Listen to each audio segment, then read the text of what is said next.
I want to ask you a question, and I need you to be honest, at least with yourself. In the middle of everything you're going through right now, have you ever quietly wondered if God is punishing you? If maybe this hard season is somehow your fault? If you prayed a little more, trusted a little harder, sinned a little less, maybe things would be different. I have thought that more than once. And I have spoken to enough women in this community to know that I am not alone in that. Most of us just don't say it out loud because we feel like we should know better. But today I want to say it out loud. And then I want to offer you a completely different lens through which to see what you're walking through right now. Because what if, and stay with me, what if it's not punishment? What if it's preparation? I'm Linda. Welcome back to Win with Linda. This is where we have real conversations. And today I'm sharing 7 specific signs that God is preparing you right now. Even when it doesn't feel like it, stay with me. Because I genuinely believe this video found you for a reason. Before we get into the signs, I want to say something that I think will give you permission to breathe. You see, preparation and punishment can feel exactly the same from inside. They both involve discomfort. They both involve things being taken away.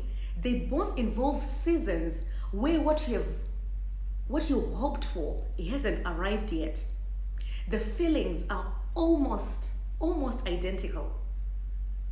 The difference is not in how they feel. The difference is in what they produce. Because punishment produces shame and distance. Preparation produces capacity and closeness. And the good news, the really good news, is that for those who belong to God, even our consequences get redeemed into preparation. Even the seasons that started as discipline can be turned by God into the very training ground we needed. So let's look at these 7 signs. And as I go through them, I want you to notice how many of them apply to your life right now. Proverbs chapter 3, verse 5 to 6. Trust in the Lord with all your heart and lean not on your own understanding. In all your ways acknowledge him, and he shall direct your paths. Isaiah chapter 22, verse 22.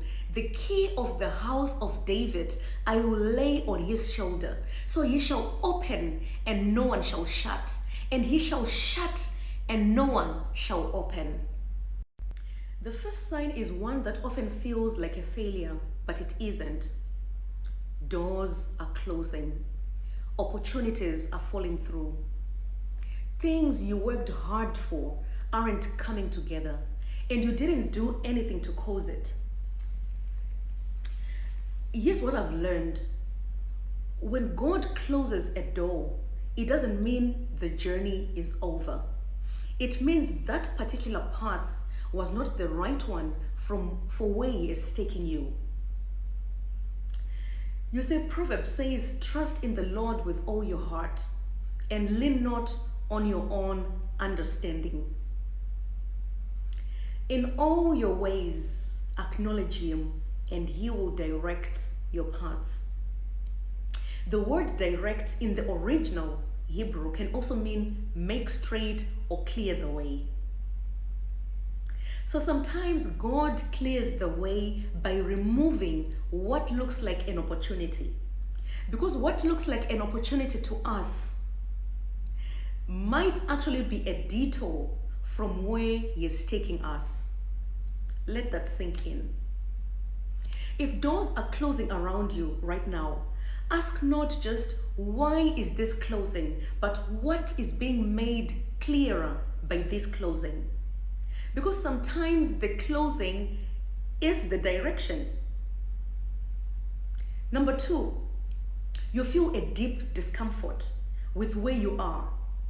This one is subtle, and it's one that I think a lot of people misread as anxiety or dissatisfaction. You see, there's a holy discomfort that God places in your spirit when He's preparing you. It's different from general restlessness. It's a specific, persistent sense that where you are right now is not where you're supposed to stay.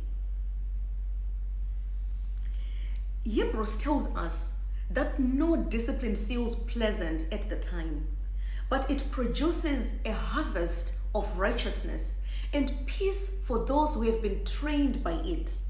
That word trained is an athletic term.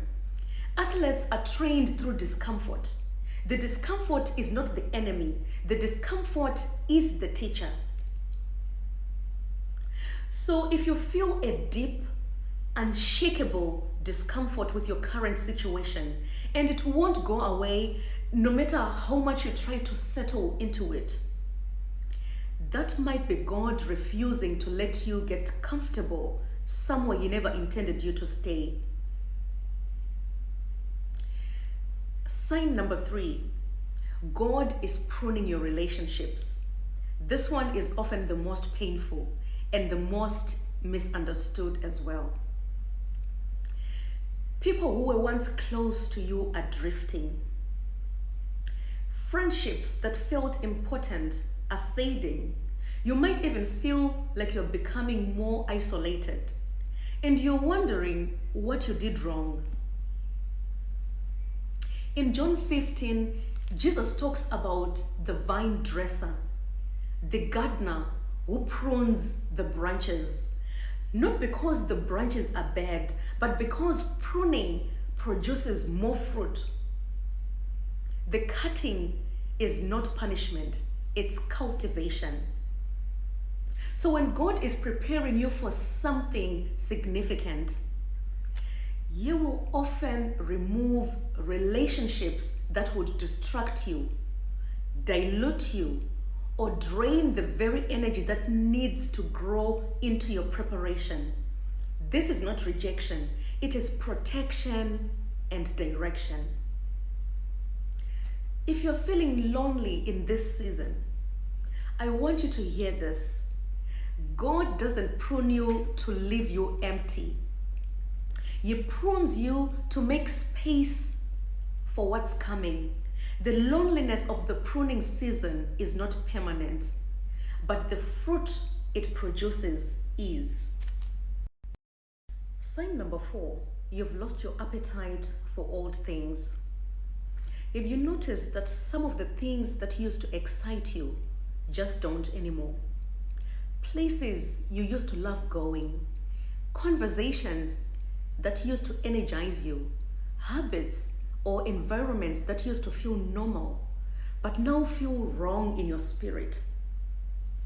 This is a sign. Not a sign that something is wrong with you, a sign that you're outgrowing a version of yourself that was never meant to be permanent. Isaiah 43 says, "Forget the former things. Do not dwell on the past. See, I am doing a new thing. Now it springs up. Do you not perceive it?" The loss of appetite for old things is how God creates the hunger for the new thing. You cannot carry the weight of the old season into the new one. When the appetite shifts, pay attention. God is reorienting your desires to match your destiny.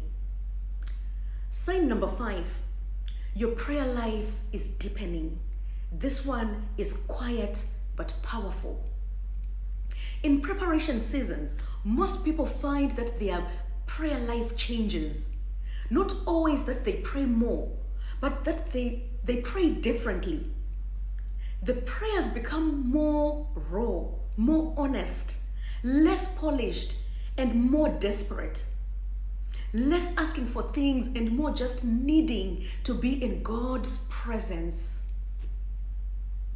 Jeremiah 29 verse 13 says, "You will seek me and find me when you seek me with all your heart." There's something about hard season that strips away the surface level of faith and drives you to seek God in a way that comfortable seasons rarely produce. So if you find yourself praying in ways you never have before, lingering longer, being more honest, finding yourself drawn to scripture or worship in new ways, that is not desperation. That is deepening. And deepening with God is never wasted. Sign number 6, you have unexplainable peace in a storm. This one is probably the most supernatural sign on the list. You're going through something genuinely difficult, and yet there are moments, sometimes hours, sometimes entire days, where you feel a peace that does not make logical sense. A stillness underneath the chaos. A quiet knowing that somehow, some way, this is going to be okay. Philippians 4 verse 7 calls it the peace that passes all understanding. The peace that guards your heart and mind. That is not a natural peace. You cannot manufacture that. That is a supernatural deposit from God that says, I am here, I have not left, and I am working. If you've experienced moments of inexplicable peace in the middle of your storm, that is not you being in denial. That is God giving you evidence of His presence. Hold on to that. It is one of the clearest signs that He is with you in the preparation. The 7th sign is one that might sound small, but when you're in a preparation season, it is profoundly encouraging. You keep receiving confirmations. A scripture that speaks directly to your situation. A friend who says something that could only have come from God. A sermon that addresses the exact thing you've been wrestling with. A song that plays at exactly the right moment. A door that opens just enough to remind you that God is still moving. These are not coincidences. They are God's way of keeping you tethered to the promise when the waiting feels long.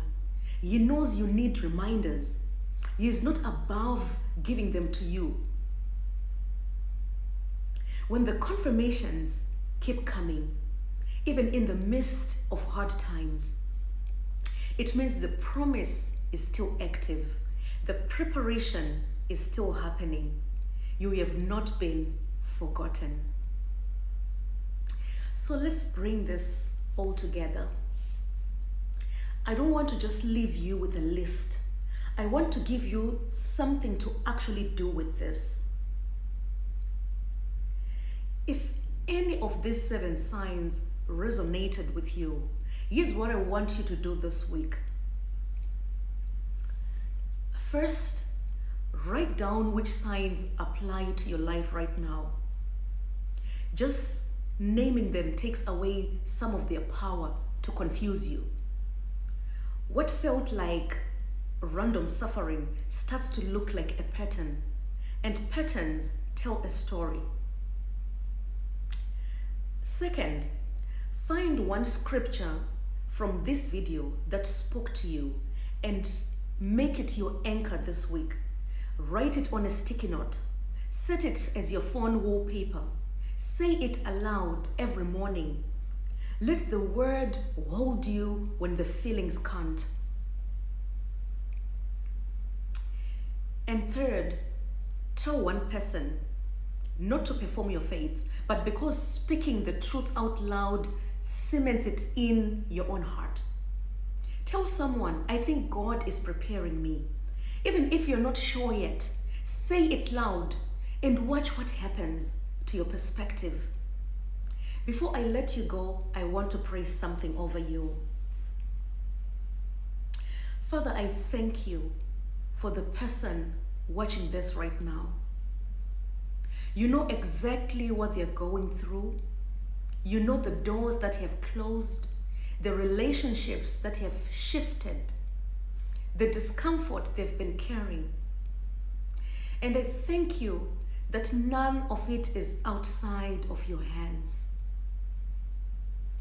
Father God, I ask that you give them the grace to see their season clearly, to feel your presence even in the silence, to hold on to the promise even when the evidence seems to say otherwise. Let them know today with certainty that they are being prepared, not abandoned, not punished, prepared. In Jesus' mighty name, amen. I'm so glad you are here today. And if this video reached you at exactly the right moment, I truly believe that was intentional. Leave me a comment with the sign that resonated most with you. Just drop the number 1 through 7. I want to know where you are. And I want this comment section to become a place where people in preparation season find each other and find strength. And if this spoke to you, please share it. Send it to one person who is going through something hard right now. You just might be the reason why they hold on today. Now, I want to tell you what's coming on this channel because it connects directly to what we talked about today. Earlier this week, we talked about why discipline feels impossible and how it's actually an identity issue, not a willpower issue. If you haven't seen that short yet, go find it on the channel. It's only about a minute long and it genuinely shifts something. And next week, we're going to talk about something that I think a lot of people in this community need to hear. We're going to be honest about what it means to juggle everything: work, home, ministry, ambition, without burning out. Because rest is not laziness, and we're going to talk about why. Subscribe and turn on notifications so you don't miss it. I'll see you next week. Keep going, keep trusting. We are winning together. Stay blessed.